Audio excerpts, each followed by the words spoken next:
Bien, gente, continuamos y terminamos. Habíamos quedado en de lo hasta aquí reseñado, se puede extraer la heterogeneidad que caracteriza el fenómeno terrorismo, tanto en su modalidad, sus blancos, como sus móviles políticos, dado que debemos tener en cuenta a la hora de esbozar un concepto jurídico de terrorismo. La pregunta que me hago es ¿por qué debemos esbozar un concepto jurídico de terrorismo?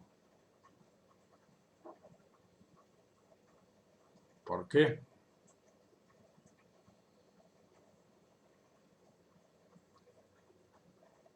Si justamente el mismo autor está hablando de la heterogeneidad que caracteriza al fenómeno. ¿Qué necesidad?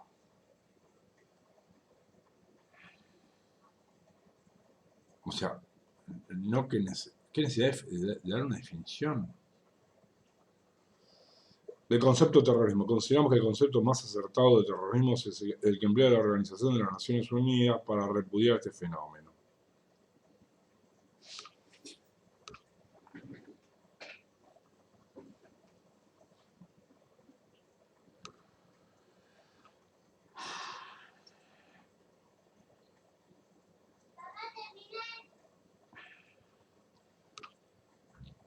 ¿Quiénes integrarán el Consejo de Seguridad, ¿no?, de la Organización de las Naciones Unidas? Como miembros permanentes y con derecho a veto. No me acuerdo si técnicamente se denomina así.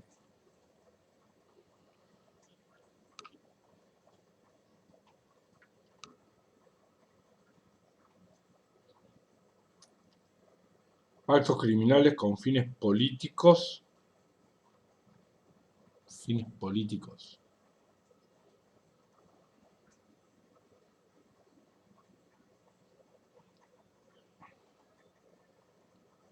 Criminales.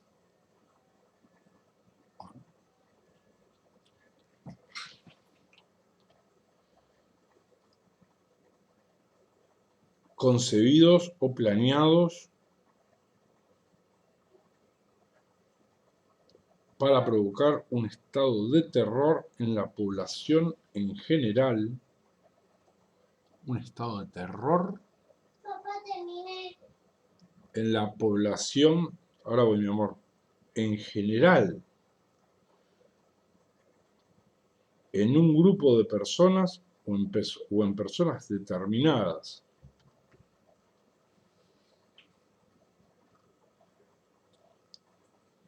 Qué preciso es el concepto. Papá, terminé. Mi amor, a ver, ven. Vení, mi vida. Mostrame. Falta un poquito, pero está bien. Toma, tú para mí.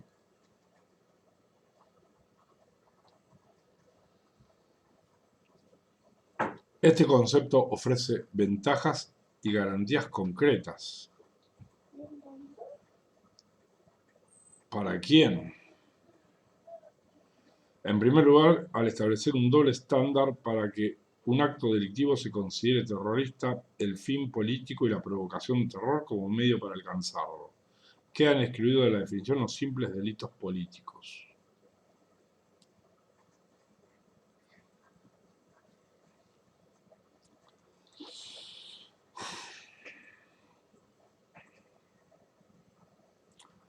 En segundo lugar, al establecerse que son actos terroristas aquellos delitos cometidos con fines políticos, en los que se intenta provocar terror en un grupo de personas o personas determinadas, se incluyen no solo los actos en los que se atentan en modo espectacularmente violento como los del 11S o el 11M, sino también los atentados personalizados en la modalidad de homicidio selectivo. Ejemplos de estos casos son, por un lado, el homicidio de Kennedy, el cual constituye un delito político, y por otro lado, homicidios realizados por la ETA, de políticos y jueces españoles, en los que claramente se pretende infundir terror en determinadas personas con fines políticos. En lo que hace a nuestro medio, y especialmente a nuestra historia reciente, el concepto escogido permite incluir en la definición de acto terrorista a los delitos cometidos por las fuerzas represivas estatales durante la última dictadura militar. Si bien los delitos cometidos fueron sistemáticamente ocultados y negados por los responsables en su momento, los métodos utilizados estaban claramente destinados a infundir terror en determinados grupos de personas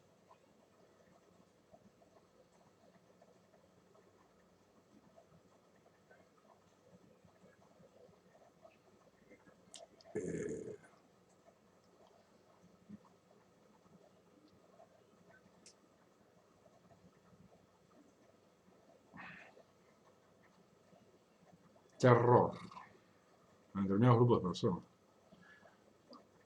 Yo no sé qué significa terror, pero sí que ese grupo de personas no tenía miedo o tenía miedo.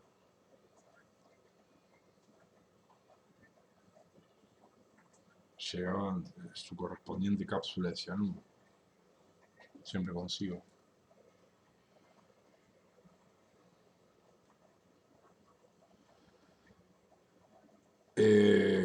Y la finalidad política era más que clara, desde que se pretendía acabar con cualquier tipo de antagonismo con el gobierno, por lo que entendemos que es correcto hablar de terrorismo de Estado.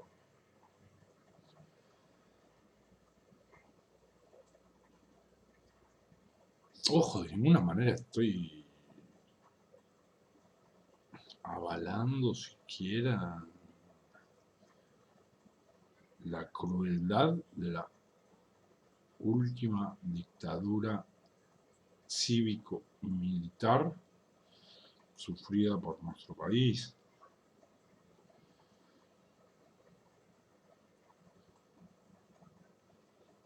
Cuya única finalidad era establecer el neoliberalismo en nuestro territorio.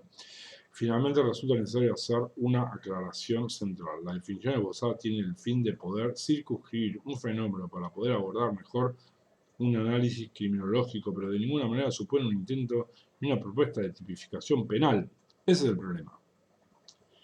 Consideramos que por lo menos en el caso de Argentina no resulta necesaria la creación de un tipo penal de terrorismo, desde que con las figuras contenidas en el Código Penal, delito contra las personas, contra la libertad, contra la seguridad pública, contra el orden público, contra la seguridad de la nación, etc., se puede hacer frente al fenómeno, coincido plenamente, sin recaer en una innecesaria y siempre contraproducente inflación penal que, teniendo en cuenta las dificultades reseñadas y los equívocos e imprecisiones en las que se suele incurrir al tipificar el legislador nacional, puede constituir un elemento peligroso que impide un recrudecimiento represivo,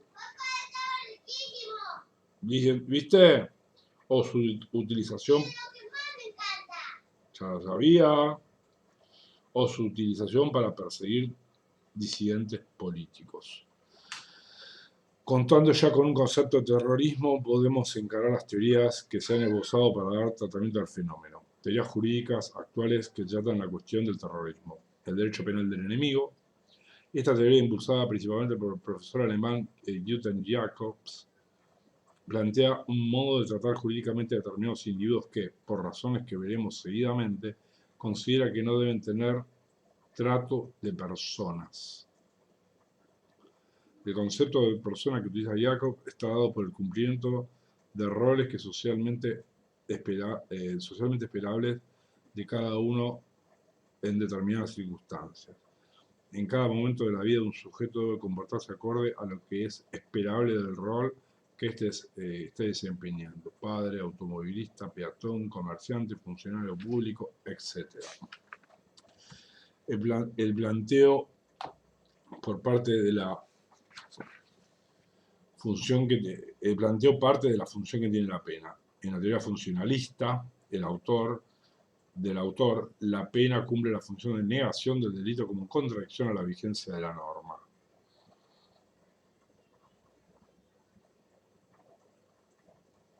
Esta es la teoría retribucionista de Hegel, ¿sí? La absoluta autoridad absoluta jurídica.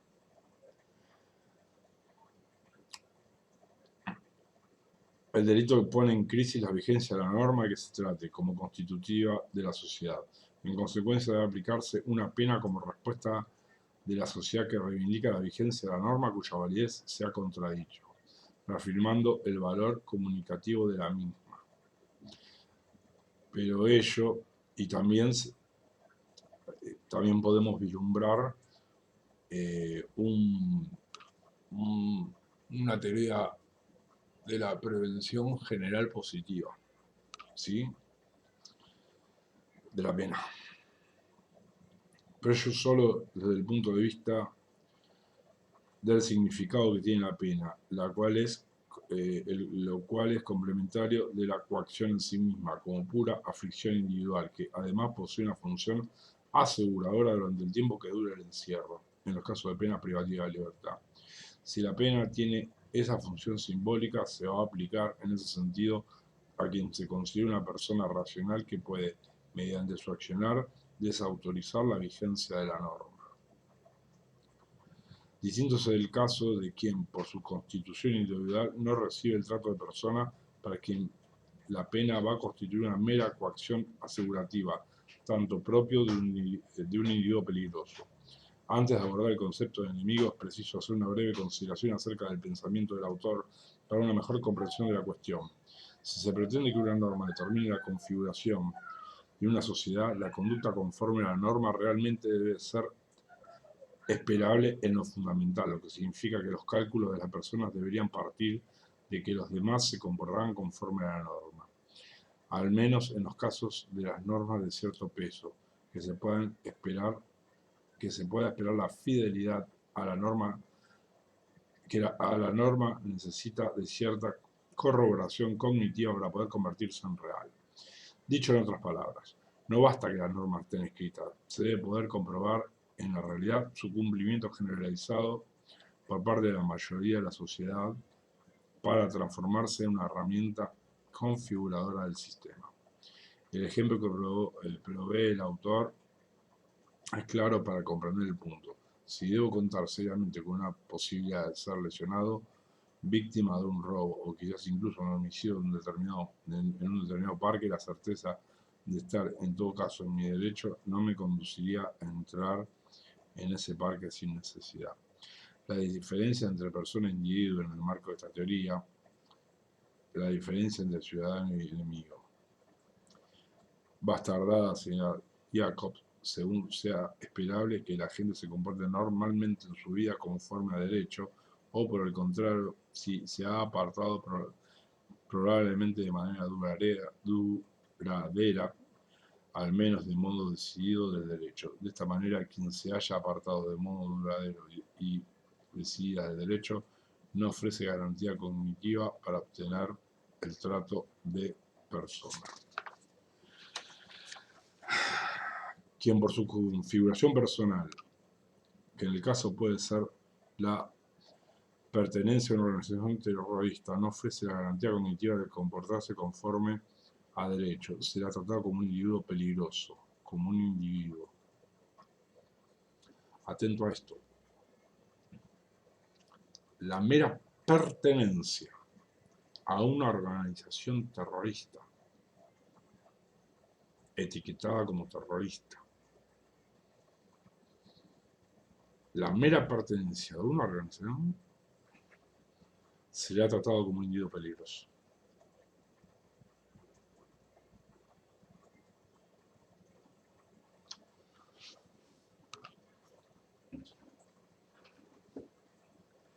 Cuando se define a un individuo como enemigo, el eje del derecho cambia, pasa a ser el destinatario, como se da en el derecho penal del ciudadano, en el que es justiciable es destinatario de una serie de derechos traducidos en garantías, para hacer la sociedad toda que cuenta con un derecho de seguridad.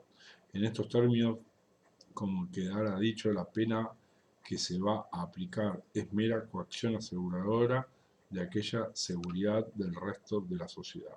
A ello se agrega otra consecuencia de gran importancia, como es el adelantamiento de la punición.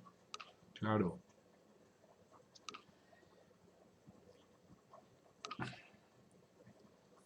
Está muy bien el autor. Es una de las cosas que iba a decir, y es más, se puede desarrollar un poco más.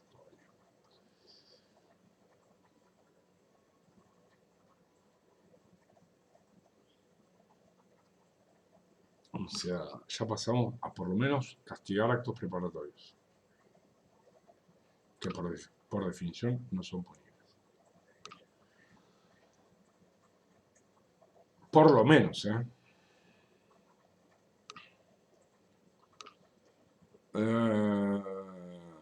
El adelantamiento de la punición. Como es sabido en materia penal, la punición es consecuencia del accionar del actor, manteniéndose una relación de proporcionalidad entre el daño causado y la pena a soportar por el agente.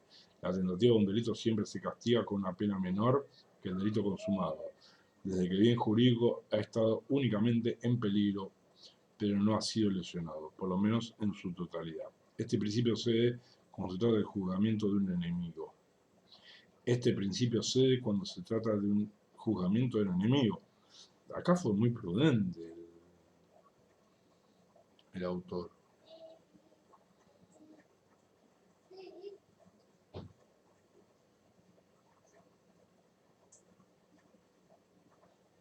No, ya podemos castigar los actos preparatorios. La tentativa siempre fue castigada. Este principio cede cuando trata en aquellos casos en que se logre abordar la comisión de un delito, la pena a aplicar va a ser proporcional no ya al daño causado, el peligro que puede haber ocurrido el bien jurídico que se trate, sino con el daño que se pretendió causar, llegando incluso a punirse los actos preparatorios. Ahora sí, perdón, nos pusimos de acuerdo. En resumen, el Estado puede proceder de dos modos con los delincuentes. Puede ver en ellos personas que delinquen, personas que han cometido un error o individuos a los que hay que impedir mediante coacción que destruyan el ordenamiento jurídico. Ambas perspectivas tienden, en determinados ámbitos, considera el autor, su lugar legítimo, lo que significa al mismo tiempo que también pueden ser usadas en un lugar equivocado. Esta equivocación va a producirse en aquellos casos en que no se opte sinceramente por una legislación para combatir a los enemigos en determinados supuestos, pues en tal caso va a encontrarse mezclada la legislación destinada a punir conductas ilícitas del ciudadano y aquella destinada a combatir a enemigos de la sociedad. ¿Qué retrocedemos? 70 años, 100 años.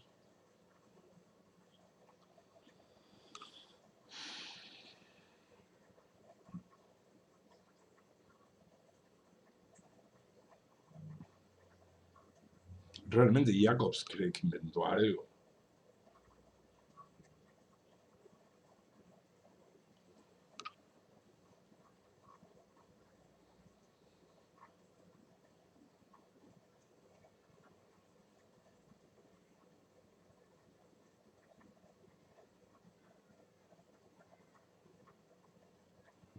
No.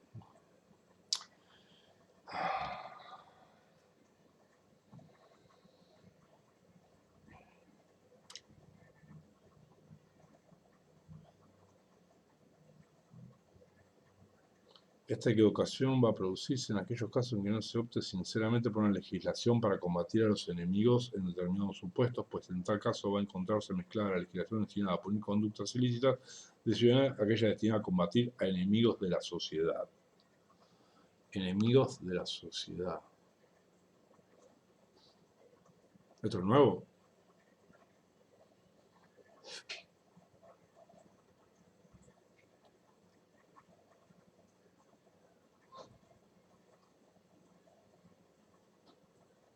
Esto último porque siempre existe una porción de la legislación que tiene aquella función meramente aseguradora, reservada para los casos que se producen mayor conmoción, pero al no escindirse claramente el derecho penal del ciudadano, del que está exclusivamente reservado a los enemigos, se corre el riesgo de tratar a ciudadanos como enemigos y viceversa. ¿Se corre el riesgo? No.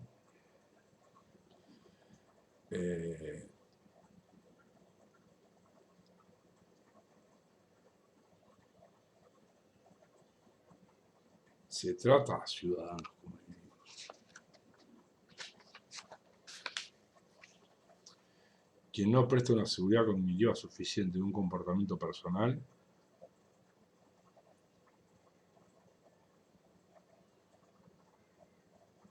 no solo no puede esperar ser tratado aún como persona, sino que el Estado no debe tratarlo ya como una persona, pues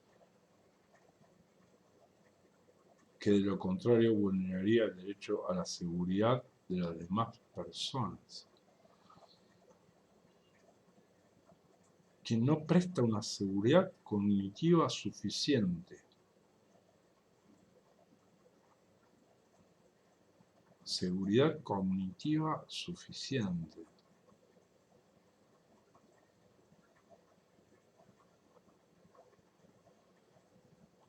En alguna parte del libro hablamos de oligofrenia, ¿no?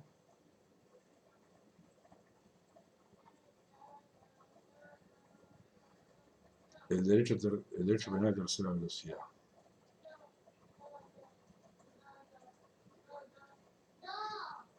El nombre del derecho penal de tercera velocidad es el que asigna a la teoría del derecho penal enemigo el profesor español Jesús María Silva Sánchez. Denomina esta teoría como una tercera velocidad, para diferenciar de dos velocidades que considera tiene el derecho penal. Una primera velocidad representa el derecho penal de la cárcel, en el que habrían de mantenerse rígidamente los principios políticos criminales clásicos, las reglas de imputación y los principios procesales, y una segunda velocidad para los casos en que, por no tratarse ya de cárcel, sino de pena de privación de derechos, más allá de la libertad, o pecuniarias, aquellos principios y reglas que podrían experimentar una flexibilización proporcionada a la menor intensidad de la sanción.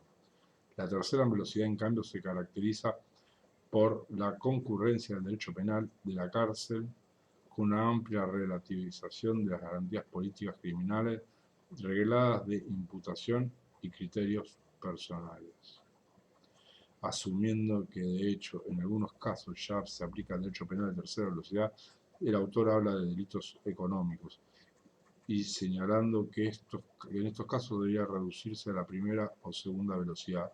Rescata esta posición extrema para algunos pocos casos y en situaciones de emergencia, debiendo basarse en consideraciones de absoluta necesidad, subsidiariedad y eficacia.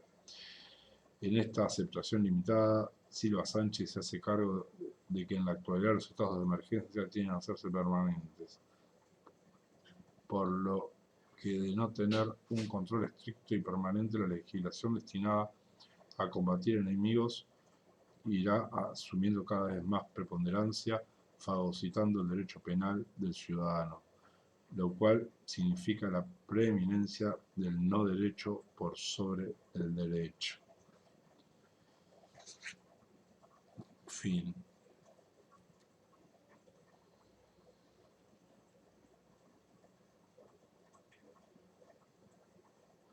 Breve reflexión.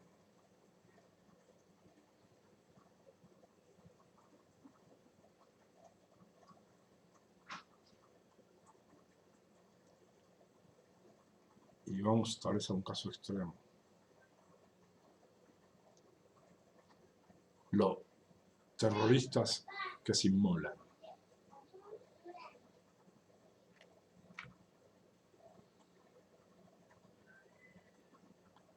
¿Qué derecho penal les cabe?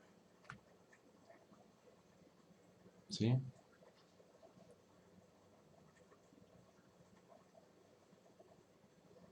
Ahora, en función de esto,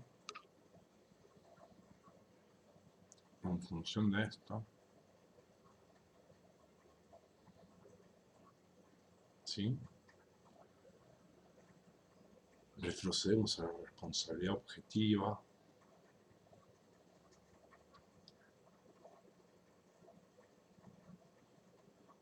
a la guerra entre tribus, etcétera, etcétera, etcétera, al derecho penal de autor, que ahora llaman derecho penal del enemigo. Le cambiamos el nombre. ¿Por qué digo esto? Sin mola, ¿sabes qué? La ley, nada. para mí. No tengo suficiente poder cognitivo, no sé qué cosa. Pero inmediatamente el poder aprende a la mujer, aprende al amigo, aprende al compañero, aprende al que usa la misma talla de pantalón, ¿sí? Aprende o detiene. Se los encarcela, y el encarcelamiento de por sí es una tortura, en sí es una tortura, y pueden que brinden información. Se comienza todo un seguimiento de inteligencia respecto a llamados, comunicaciones en sentido amplio, relaciones, etcétera, etcétera, etcétera.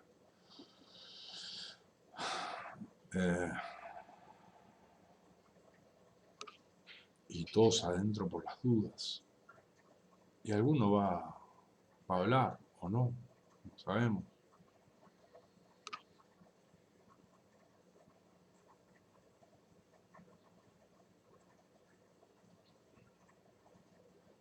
Y si habla, detenemos a aquellos que fueron delatados. O sea, y así,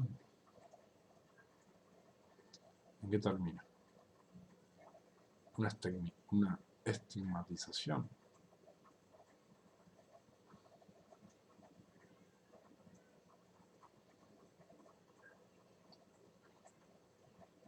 Digo, no se me ocurre. Acá hay una interesante comunidad islámica, ¿no? En Argentina. Digo, ¿no? Vemos a una mujer islámica embarazada y salimos corriendo pensando que tiene dinamita en su cintura, ¿no? Y llamamos 911.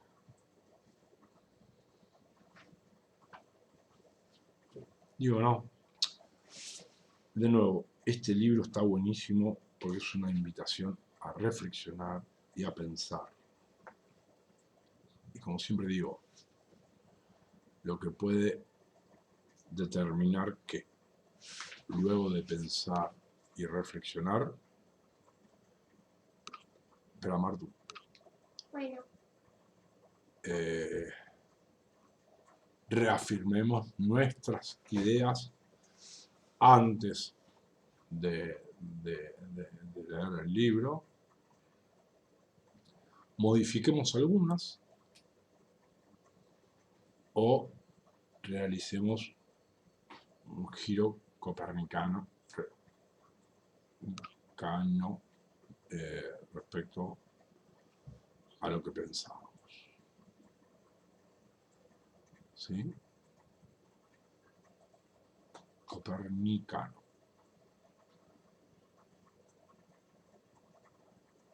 Un giro copernicano respecto a lo que pensábamos.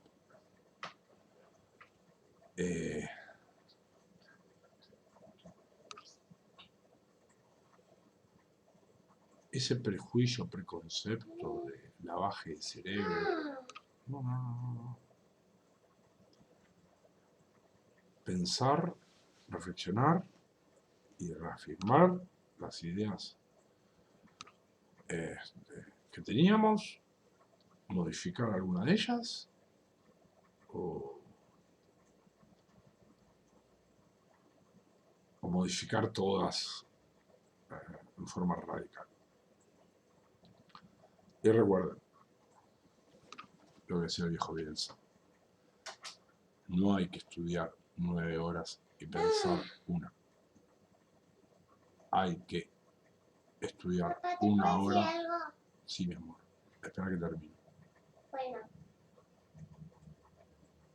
Hay que estudiar una y pensar 9.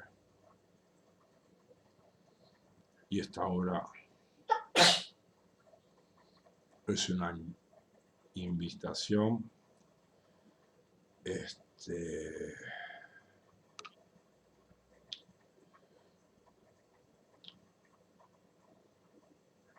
imposible de rechazar al pensamiento. Nos vemos, gente. Hasta la próxima.